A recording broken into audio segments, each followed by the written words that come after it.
Yo tout le monde, c'est Kiba, nouvelle revue ciné. Aujourd'hui on s'attaque à Night Run. Alors Night Run réalisé par Youm Colette Serra et comme acteur principal Liam Neeson, parce que je suis grand fan, c'est pour ça en partie que je suis allé voir ce film. Joel Kinnaman et aussi Ed Harris qu'on a pu voir dans Stalingrad, surtout comme gros film.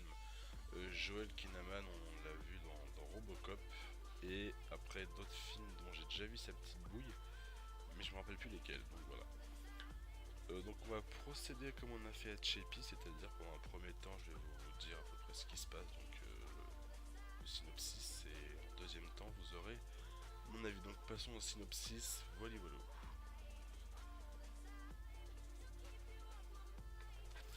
Alors pour l'histoire, Liam Neeson interprétant le personnage de Jimmy est un ancien mafieux et il lui reste absolument rien à part son meilleur ami. Il pense quelques moments à son fils parce que voilà, il lui manque quand même, mais il a fait le choix pour protéger sa famille et de la quitter. Son fils lui est un chauffeur de maître un jour comment dire a fait une course, donc c'est-à-dire il a porté des pseudo-terroristes parce qu'il savait pas qu'ils étaient vraiment terroristes ou trafiquants de drogue, je sais pas quoi, chez un autre riche homme qui en fait ils sont allés là-bas pour régler un problème d'argent, parce qu'il était censé leur transmettre de la drogue ou faire un transfert de drogue, sauf qu'il l'a pas fait, donc ils sont allés là-bas pour lui régler son compte. Le problème c'est que quand les trafiquants sont arrivés là-bas, le mec qui a pas vendu la drogue a tué les trafiquants, il en restait juste un. Il a eu le temps de s'en sortir, mais sauf que le, le mec qui a pas vendu la drogue, en fait, qui est le fils du meilleur ami de Liam Neeson, l'a tué devant le chauffeur de maître, qui est le fils de Liam Neeson, donc de Jimmy. Et donc, on a suivi une poursuite parce qu'il fallait bien faire disparaître les preuves et que personne ne voit ça. Donc, voilà, il y a une poursuite, etc. Et à un moment, il y a le fils du meilleur ami de Liam Neeson et le fils de Liam Neeson qui se retrouvent en face à face. Liam Neeson arrive pile poil, il appuie sur la détente en premier et tue le fils de son meilleur ami. Il appelle ensuite son meilleur ami pour lui annoncer qu'il a tué son fils. Et donc son meilleur ami le menace et lui dit qu'il va trouver son fils toute la nuit, il va le chercher, il va le trouver et il lui promet qu'il va le tuer sous ses yeux pour le faire souffrir, pour comprendre ce que ça fait.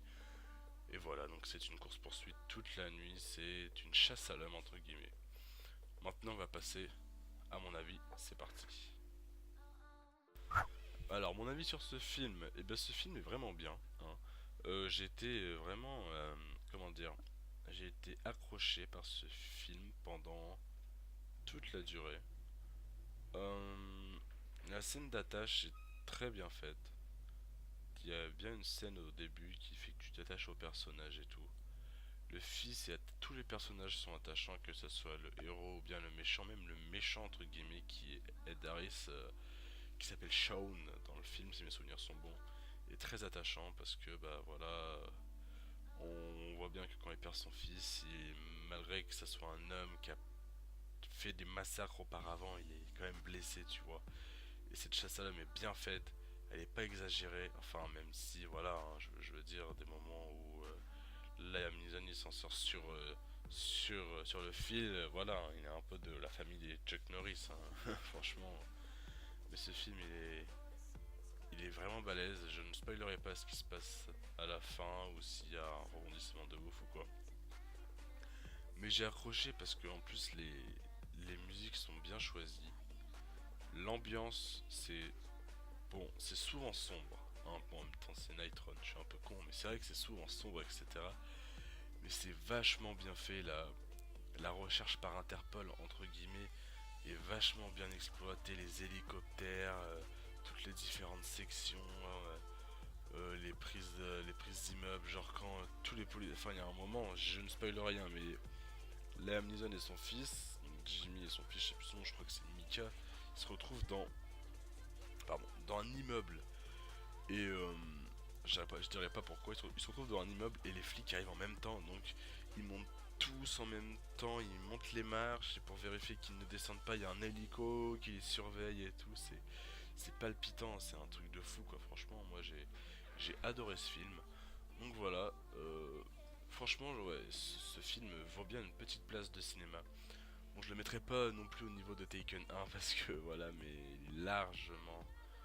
vaut largement le coup d'aller le voir, tu passes un bon moment, franchement, c'est un très bon film les gars, je vous le conseille.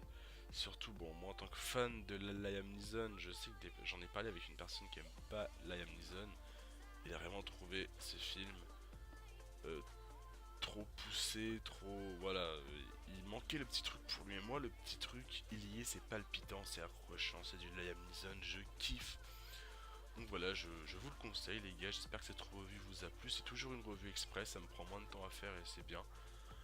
Donc voilà, j'espère que vous avez aimé, si vous avez aimé, bah allez voir ce film et faites-le moi comprendre. Voilà, moi je vais vous laisser ici, prenez soin de vous, sortez couverts, c'était Kiba, peace.